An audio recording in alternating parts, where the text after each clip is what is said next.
Je vais vous présenter l'imprimante 3D et le tranchage.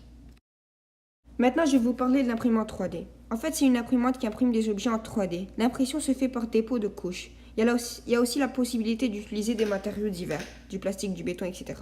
Ça existe un logiciel spécialisé pour modéliser puis imprimer. Le logiciel Repetier. Il est développé par Hot World GmbH and CEO. Il y a plusieurs niveaux de difficulté. Il peut être facile et difficile. Il y a une version gratuite et une version payante. La version payante a beaucoup plus de fonctionnalités. C'est la deuxième application de tranchage la plus utilisée, car elle est très complète.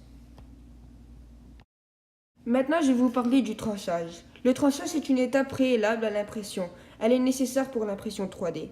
En fait, ça découpe l'objet en plusieurs sections verticalement d'en bas jusqu'en haut, comme vous voyez dans l'image. Maintenant, je vais vous parler de lamination. En fait, c'est le processus d'application d'une ou de plusieurs couches de plastique. Ça renforce la structure, c'est beau et c'est pas coûteux, comme vous pouvez le voir dans l'image juste à la droite. Maintenant, je vais vous montrer la différence entre une planche de bois avec lamination et une sans lamination. Comme vous voyez, avant, la planche de bois elle était grise et après elle est recouverte de plastique et brune. Donc elle est renforcée. D'accord. En conclusion, le tranchage est un produit avant l'impression de l'objet. Il s'agit de faire le modèle sur un logiciel et une fois terminé, on l'imprime. En plus, si on veut ajouter de l'esthétique et de l'endurance au produit, on peut faire de laminage, qui est un processus d'application d'un motif sur l'objet.